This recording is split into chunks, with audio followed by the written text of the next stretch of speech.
થરાદના ધારાસભ્ય અને ગુજરાત વિધાનસભાના અધ્યક્ષ શંકરભાઈ ચૌધરીએ અયોધ્યા ખાતે રામ મંદિરની પુનઃપ્રતિષ્ઠા નિમિત્તે વિસ્તારના લોકોને ઘેર ઘેર જઈને નિમંત્રણ પાઠવ્યું છે।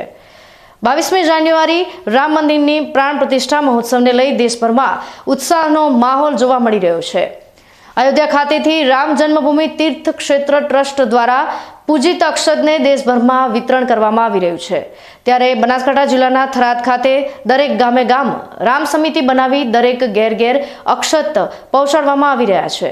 ત્યારે આજે થરાદ ખાતે ગુજરાત વિધાનસભાના અધ્યક્ષ અને થરાદ વિધાનસભાના ધારાસભ્ય શંકરભાઈ ચૌધરી દ્વારા પોતાના મત વિસ્તાર થરાદ ખાતે વાણિયા હિતેશભાઈ મહેશભાઈ વાણિયાવાસ, ત્યારબાદ શિવનગર કે દોહોટ અને થાણા શેરીમાં પ્રકાશભાઈ વિરાજી સોનીના ઘેર ઘેર જઈ અક્ષત પહોંચાડી અને આમંત્રણ પાઠવવામાં આવ્યું હતું। તેમજ વધુમાં જણાવ્યું હતું કે 22મી તારીખે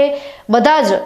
અયોધ્યા પહોંચે તે શક્ય નથી, એટલા માટે 22 તારીખના સવારથી સાંજ સુધી ધાર્મિક કાર્ય કરવા તેમજ પુણ્ય કાર્ય અને ગામમાં ધાર્મિક મંદિર પર તેમજ ગામની ધાર્મિક જાહેર જગ્યાએ તેમજ જે તે સોસાયટીઓમાં 22મી જાન્યુઆરીએ ભજન કીર્તન, હનુમાન ચાલીસા, સુંદરકાંડ પઠન, દીપોત્સવ, સામૂહિક ભોજન જેવા કાર્યક્રમ કરી તેમજ શહેરના જાણીતા વિસ્તારોના ચોક ઉપર દિવાળીમાં જે પ્રકારે આપણે લાઇટિંગ કરીએ છીએ તે પ્રકારનું આયોજન કરી દિવાળી જેવો માહોલ બનાવી તમામ વિસ્તારના લોકો રામજી મંદિરની પ્રાણ પ્રતિષ્ઠા